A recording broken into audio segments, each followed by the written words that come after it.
This is Kat Sturtz from rockingyourpath.com with another episode of Fast Action Fridays. Today, my special guest is all the way from the other side of the U.S. than me, over in Washington State. Her name is Pam Langord, and she's a virtual assistant extraordinaire. I love that title, and having talked to her and some of her clients, I know it's not just a fancy-dancy title, but she's earned her keep and her expertise. Thank you for joining us, Pam. I am so glad are going to be talking about how to have a successful relationship with your VA, because sometimes that eludes us for a variety of reasons, right? Oh, absolutely. And I'm so happy to be here, Kat.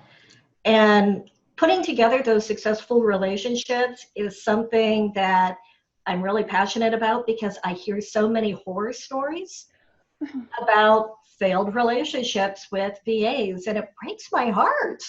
And it's not always the VA's fault, and it's not always the client's fault. I've had not horrendous stories working with VAs, but I've had poor results stories, and I realized that they were primarily due to my mistakes, not their mistakes. So I'm owning up to that. And you're going to help us avoid those things as well. So before we get into the tips you have for us, tell us a little bit about yourself. Well, I am a career-long tech geek. That is what I've done since I was 18, was figuring out how to build a better mousetrap and diving into the technology at hand to see what else it could do and how I could make things better. And that's how my brain works. But I like to say that I help busy online coaches and entrepreneurs pull their head out of their back end and get back to the things they love. No wonder we like talking. The quirkiness, the fun, the irreverence, but the techie side and the serious get it done side too. I love that. All right. Yeah. No wonder your clients love you. All right. So what do we need to know about having a successful relationship with a VA? Well, number one, the fact that it is a relationship. You almost have to approach it like you would online dating. You know, you're not going to find the perfect end-all person who could do every single thing, every single function, know every single platform. I'm good, but I don't make that claim either. And so you need to know what's really important to you and what you can live with in that relationship. And that is really key. And I would say anything you add to your business, whether it's a platform, a person, a process, you have to know those qualities first, and then what you're able to let go of. All right. I can see where that's important. And I know I've gotten better with VAs since my first aborted attempts at it many years ago. Okay. Do we look for someone who compliments us or someone who gets us and is like us, or doesn't it matter? That part doesn't matter as much as you both enjoy communicating the same way. You know, there are some VAs that they're perfectly happy for you to put tasks in a project management platform or send them tasks via email, and they never want to talk to you, never want to see your face. They just want you to give them a task, they're going to get it done, and say we're done. And then there are the other ones like me. I'm very high touch. I want to talk to my clients. Most of my clients get either a weekly or a bi-monthly call with me because I want to know how they're doing, how I can help them. Sometimes it's what they don't say that becomes the most important thing. But we become more partners. And we have this communication style. That makes sense. And I think it depends on what you're tasking them to do. I know I have some things that I hand off and I really don't need much feedback ongoing with that person. But then there are other things that I want their input and their expertise and their suggestions at time. So I love a VA who says, we can do this, but maybe we should try this to get it done. Or do you mind if I try this? Or I think we could save time and therefore you money if we did this. So I love that aspect, but I can see where it's not always important for every type of task that I outsource. So going back to that relationship, sometimes we need more than one VA at really no additional cost, but they're each working in their expertise. Is that right? Yeah, absolutely. Knowing the tasks that are important to you to get off your plate first, so key. I can't tell you how many interviews and discovery calls I've done with prospective clients where they know they need a VA, but they have no idea where to start. And what they want to offload, they just know they need more time. Mm. And so you need to first know those tasks and then hire a VA for those tasks. And yes, if they have extra talents, and more than wonderful, but you can't hire a VA who gets you, who doesn't know your platforms. Mm. You're setting yourself up for failure. You're setting them up for failure. Yeah. And I think you described what my first problem with my first VA was. I wasn't very clear on my end. I had an idea of what I needed done, but I had no way of expressing that clearly to get back what I was expecting back.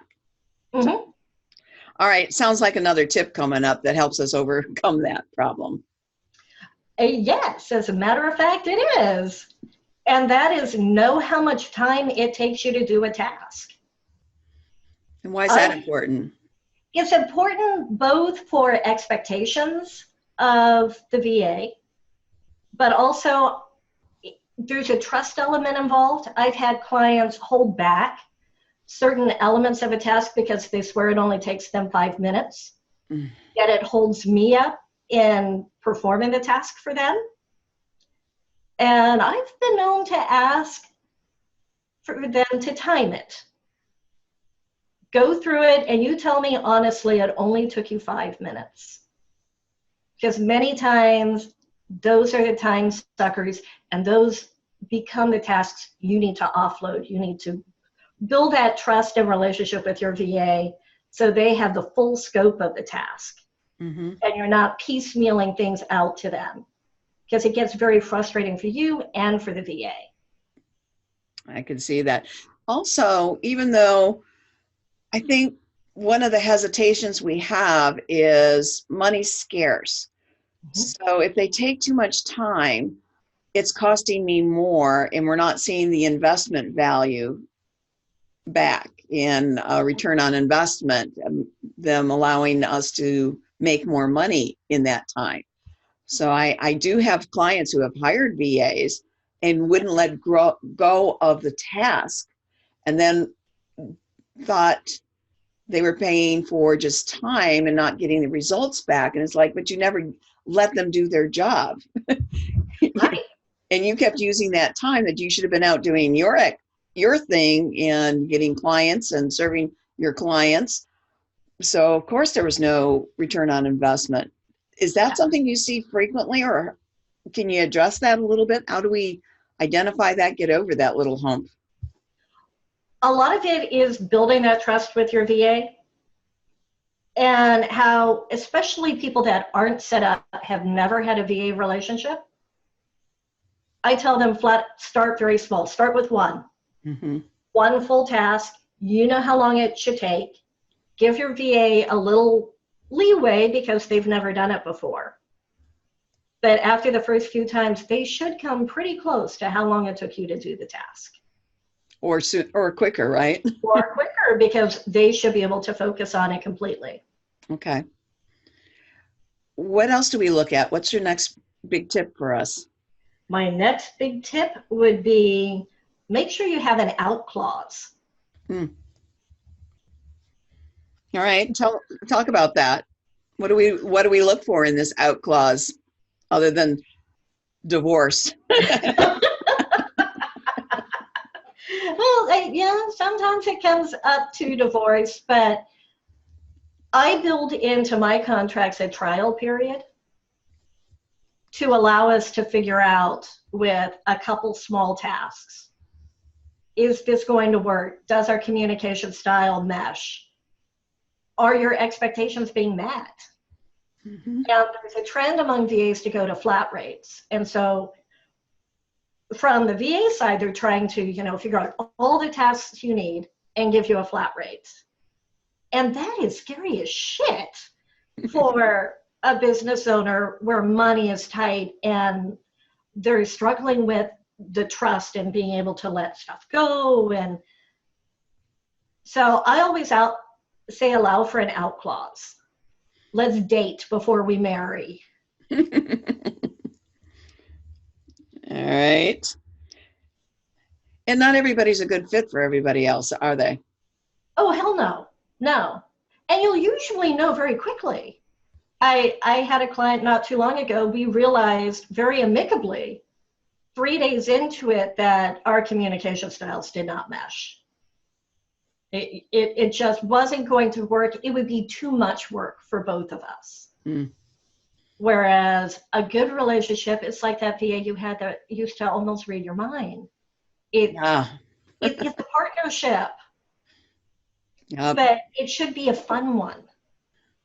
It should be a supportive one. It shouldn't be, oh my God, I got to figure out how to delegate this to my VA.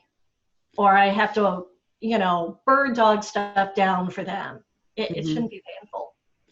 And it does take time to get our systems down to hand off, but it's time well spent because once you have that system, you have that system. And you can keep it. And you need the system to begin with in order to up-level your business, whether it's outsourcing to a VA or an agency or whatever. You still need that foundation anyway. Yeah. You can only survive on tape and string for so long. The other thing is, even though one of our overall goals is to free up more time for us to spend doing what we do best in our business, there is that time element up front that we have to acknowledge needs to be spent, correct? And can a good VA help you set those systems up, or should you be looking for a VA after you've got those systems set up? And where is the line there? That is a moving target. And it really, again, goes back to that trust issue of wanting those suggestions from a VA. So you need to have at least a framework before you bring the VA in. There are VAs that specialize in setting up systems of processes from the administrative side for clients. Mm-hmm. That is their jam. And they're usually more short-lived contracts because that is their jam. Mm-hmm. Unless you're a large enough business where you're able to move them up into operations or something like that. Okay, cool. Yeah. Got another tip for us? Oh, it's not as much of a tip as a suggestion. I kind of built some of my tips in, but where the magic happens with the VA relationship is having that person who knows your systems, the platforms and what they're capable of coming in. So they have a So working knowledge of the software, the apps, the task itself. Mm-hmm. Okay. Yeah. When I worked with someone who didn't have that, I called them an intern and I taught them that. Well, and they're are those VAs that they may have done the tutorials, they may have done a little self-study, but that's about it. And they'll make the claim that they know that particular software. So how do and you? It's a difficult one, ferret them out. Yeah. Well, how do you gauge a prospective VA's technical skill or in what you're going to want them to do? I know we need to trust we need that vibe that we can trust this person, but are there steps we can take to help facilitate that understanding or judging their skill level? Yeah, I would have a few pre-interview questions set up that are very specific to how your system is set up. Say like in ConvertKit.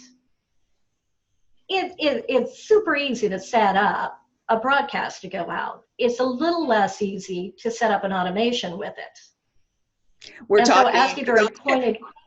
For those who might be curious, we're talking about like our list management systems, our email subscriber systems, ActiveCampaign, ConvertKit, Aweber. There's a ton of them out there. So they may have a cursory knowledge of your particular software and be able to figure it out because they all operate basically the same way. But if they say they know the ins and outs, like you just mentioned, Pam, they may be able to send out a broadcast for you, but not set up a whole funnel with automations for you very easily. Is that what you're getting at? Correct. Okay. Correct. Yeah, absolutely. Can you give us a couple ideas of the actual questions we may want to have on hand or be sending someone, or what kind of? Yeah, and you could even frame them in a way which will also tell you a lot about the VA themselves, is almost as, do you have a suggestion? Here's my thought that I want to implement. How would I do this? So let's say you want the person receiving the broadcast to click a particular link and then be able to trigger an action within your email marketing platform, whether it's just tagging them, dropping them into an additional campaign within the funnel, some type of click action. And really ask them, hey, this is what I'm thinking of doing. Do you think it's a good idea? How would I set this up? And they should be able to answer that question really quickly. Okay. How much should we expect from a prospective VA in terms of them showing us their skill or that trial period? How do we handle that? I mean, so expectations aren't outrageous for either side. I suggest doing test projects, having one or two that are kind of the standard of what you would be expecting your VA to do. Okay. And be willing to pay for their time in order to ascertain their technical expertise. But I mean, very small, and you set the price up front. You're not going to, give them carte blanche as to, if they charge you for 6 hours to set up a simple email campaign, there's a problem. Exactly. This goes back to your tip number 2. Know how long it takes you to do that task.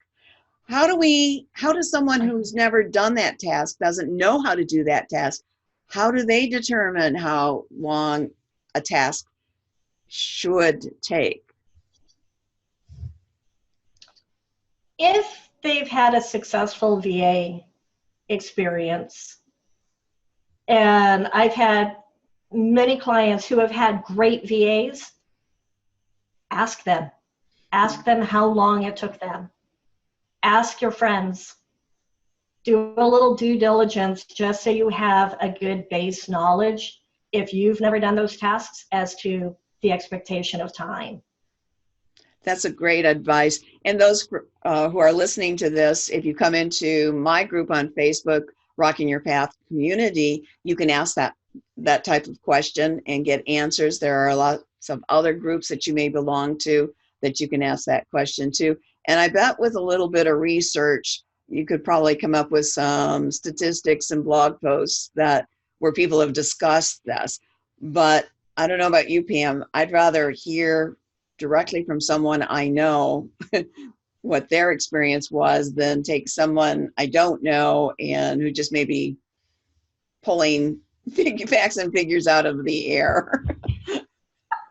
Goes back to that trust factor. Oh, yeah, I would take the word of my friend far before a blog post, because you do want to have some faith in those numbers. Can you give although us it can be a very excuse me.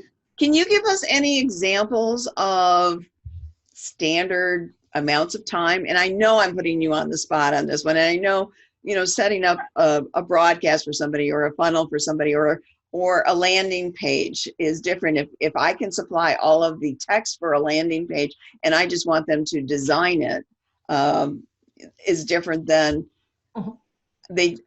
than if I just know the general aspects of what I'm selling and please, write some dummy copy in there for me. There's different. So can you give us any examples of time frames to look for? Yeah, for a simple broadcast where you're providing the copy and images for the VA to get it set up, and they should have a testing protocol. It should never take more than 30 minutes. Okay. And that gives plenty of time for any tech glitches, any edits coming back, multiple testing if there were various iterations. And so, yeah, a simple broadcast, 30 minutes or less is my time frame, regardless of what platform they're working in. All right, that's good to know. I know one of my biggest time wasters, time grabbers, whatever, is looking for images. And I can get drawn into looking at images, which is one reason to hand it off to somebody who's not married to the idea as much and can be objective about what would be useful as an image rather than that perfect image. Is there a time frame you should aim for, even if you're doing it? I try not to spend more than 30 minutes unless there is a very specific type of image the client wants. And I will go back and ask them, how much time do you want me to spend on it? Okay. Would you come back with a couple? Would you come back with a couple and say, pick the one you like? Or, all right, cool. Well, I want to talk in our few minutes we've got left, because you've got a free resource for our listeners, and it's called Let's Stop SOS. And SOS in this instance stands for that shiny object syndrome. And many of us understand that SOS, or that bright shiny object syndrome, is a huge time waster. It can be a huge money grab if you're buying even low cost. If you're just accumulating all of these things and you're not putting anything into practical use, you're wasting your time, your resources, your money. So tell us a little bit more about what we get if we opt in to get this wonderful resource from you. You get the 5 questions that you always need to ask before spending any time or any money on adding something new and shiny to your business. Because there's this perception of what you need, and then there's the reality of it. And so the 5 questions, and they're super simple, make you take that step back and go, oh, maybe I don't. Or maybe it's something nice for the future, but it gives you that gauge of yes or no, you need it, and what the ramifications of adding it in might be. So the questions themselves are simple. We probably have had them float through our brains, but we've never really sat down and got clear on the answer for that particular question. And I'm going to call it out. Listeners, if you are dreaming of having a VA and it's not the right time for your business, it's a bright, shiny object, right? Oh, absolutely. Yeah, VAs are every bit as much a shiny object as anything else. Yep. It's a lot of my clients and followers want to have a book written, but they don't want to write the book, and having that in their head all the time just keeps them from doing other things. So a VA can be a wonderful time saving resource for you that increases your ability to generate income and work in your genius level while you're handing off tasks that are better suited for someone else to handle. But if you're not ready for that VA, it can be a bright, shiny object. So I love that we've covered kind of both spectrums of that. So go through the list and make sure that you're ready for a VA, and then try it out. You've got nothing to lose. You can come back into Rocking Your Path community on Facebook, ask your questions, share your experiences, check out Pam and her services. There are a lot of good VAs out there. Some are extremely expensive because they've learned how to do things really, really well, and they have limited time to serve clients. So that's when you get to up your price, just as you as a business owner gets to up your price the better you get at something. Anything to add before we close this episode down? Just be open to the possibilities. Don't go in with too many expectations. Do you think it takes more than one experience with a VA to really get the handle of it, of working with one? Or are there wonderful overnight successes with VAs? Sort of the Love Island. I truly. Well, that's it. There are those couples that it was love at first sight, and they've been married for 70 years. And then there are the ones who had to date for 15 years before a relationship worked. And so again, it's having realistic expectations going into it. Last question for you. Sure. Are most VA relationships long-term? The good ones are. The good ones are. Must be a joy for both the VA and the satisfied client, because that's the only reason for a long-term relationship is both sides are satisfied, right? Both sides are satisfied, and both of them get what they need out of the relationship. So it turns into a great partnership where the business is growing, the VA is growing in the ways that they want to, both personally and professionally. All right. I know I said one last question, but I have one more. Is there any statistic that is a general one on how much a VA can save you in your business in terms of time or increase your revenue? Is there any statistic out there to look at? There are some statistics, but it's such a sliding scale as to, what you're able to offload that is unique to your business, because there is no one blueprint. There is no one plan. So while there are statistics out there, it's a very personal thing as to what you deem is a success with a VA, how much time you want to save. Yeah, my experience bears truth to what you just said. I also know that you may not see that return on investment right off the bat. It takes that working together time to build that trust, build that working relationship, and that's a wonderful thing when it happens. All right. Well, thank you so much, Pam. I know that you are super busy, so you spent time with us today to share about a good, successful working relationship with a VA, which I think is something that eludes a lot of beginning entrepreneurs, solopreneurs. They're either scared of it or have had a bad relationship with it and are afraid to try it again, or dream or lust of having one and don't really understand the first steps to take to build a good relationship and find a VA that you can work with long time. So thank you so much for being with us here today.